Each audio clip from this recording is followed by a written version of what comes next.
Now let's talk about the venous drainage, the coronary sinus. The venous drainage, which is done by the great cardiac, small cardiac, middle cardiac vein, the one which are running on the surface and the groove of the heart, they ultimately are going to drain their blood into the venous sac called as coronary sinus, and then coronary sinus will open in the posterior wall of right atrium.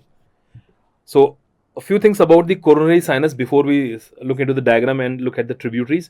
So guys, this coronary sinus, which is approximately 3 centimeter long,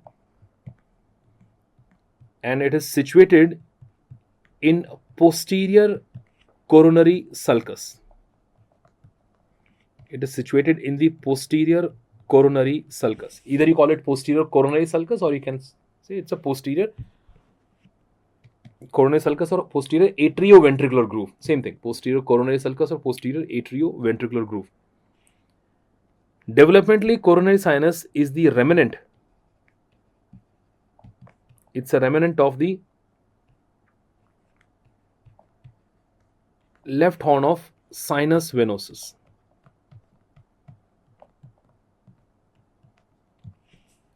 Remnant of left horn of sinus venosus, and this coronary sinus, it opens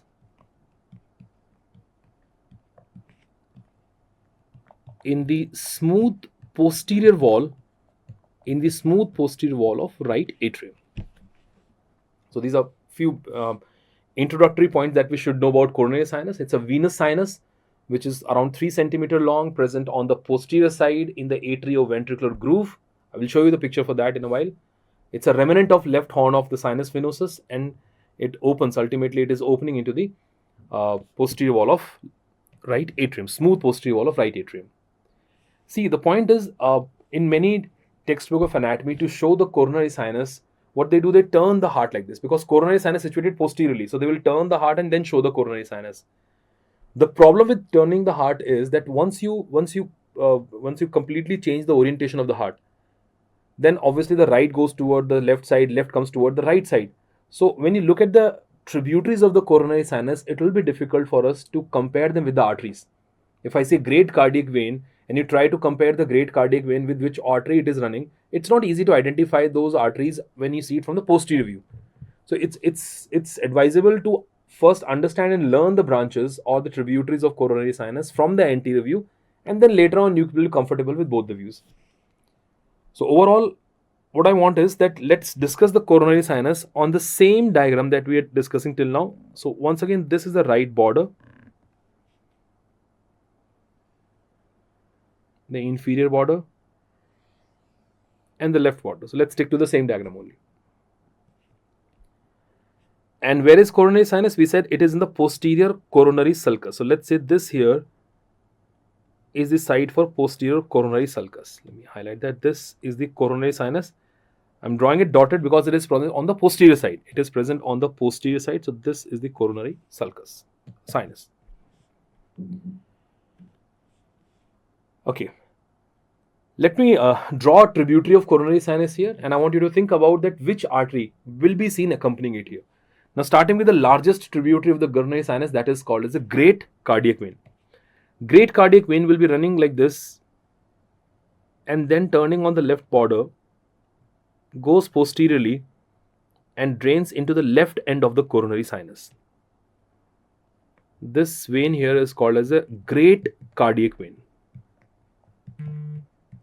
This vein here is called as a great cardiac vein. That is called as a great cardiac vein.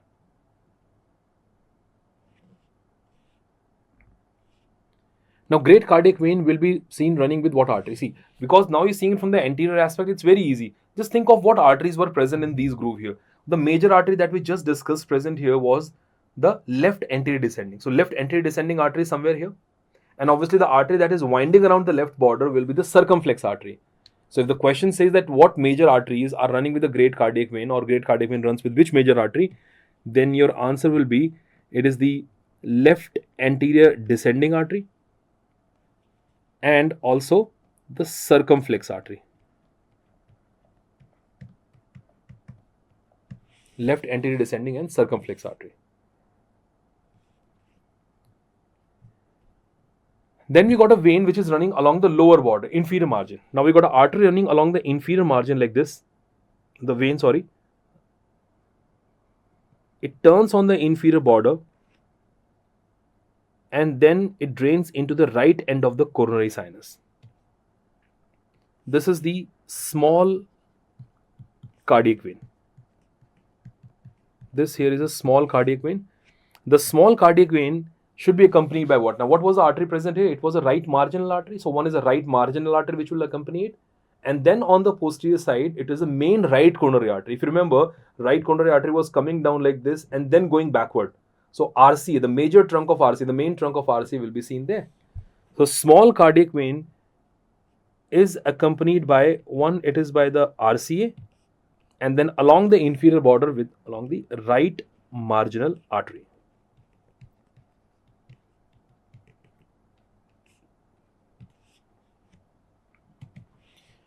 And then we have a vein which is draining into coronary sinus present like this. That is, obviously it is present on the posterior side and between the two ventricles.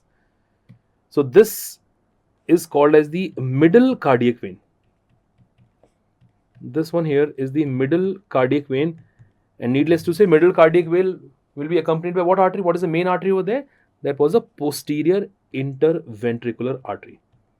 The PIV, the posterior interventricular artery, is the one which accompanies it. When they ask the question on the tributaries of coronary sinus, that's how they put this question clinically, that a patient comes to the emergency department and the patient is seen, he was bleeding from the vein accompanied with so and so artery.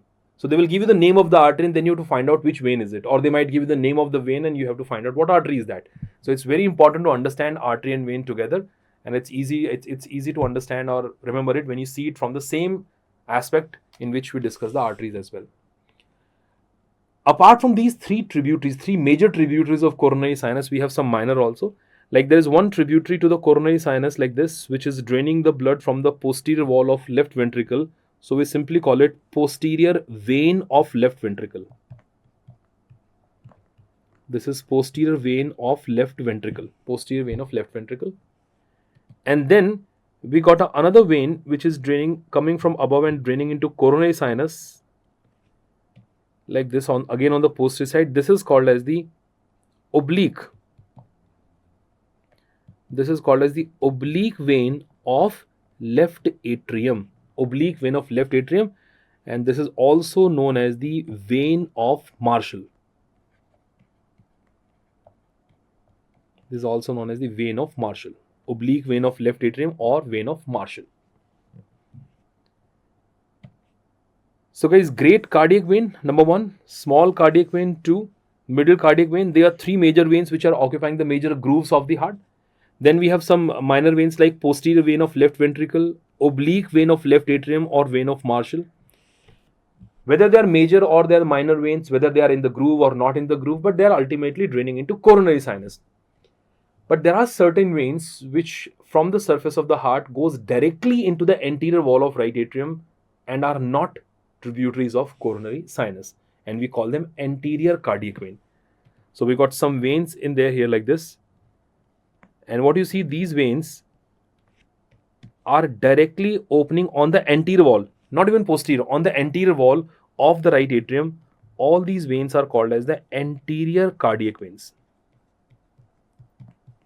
These are the anterior cardiac veins, not the Thevesian veins, guys. Thevesian veins, we saw that they were opening on the posterior wall. These are opening on the anterior wall. So please note that anterior cardiac veins are the one which are draining directly on the anterior wall of right atrium, and they are not tributaries of coronary sinus. This question is also asked more than once, that which of the following is not a tributary of coronary sinus. So clearly it's the anterior cardiac vein which is not the tributary, directly opens on the anterior wall. If I show you the picture for the comparison here, let's look at this image, guys. This is the one which is showing the artery and vein together. Well, obviously this here is the coronary sinus. Look at that. You can see on the posterior side, that's a coronary sinus. I'm not going to label it anything. I just want you to just follow the marker here. Look at this. That's the vein here. That's a great cardiac vein. Look at the great cardiac vein. Then it turns like this on the left border and going back and draining into the coronary sinus. So obviously the great cardiac vein here is accompanied by LAD, left anterior descending. And when it turns backward, it is accompanied by the circumflex artery. On that side, if you see, we have a vein coming on this side. That is what? This is the marginal, what do you say, the small cardiac vein turning backward and draining there. So here it is accompanying by the right marginal artery, and then you can see the right coronary artery is also going back. So that is also accompanying the small cardiac vein. And that this vein here, the middle cardiac vein that you can see, the middle cardiac vein, that is accompanied by the posterior interventricular artery. Right. So these are some major tributaries I want to show. And look at these veins, guys. Look at this vein present anteriorly here.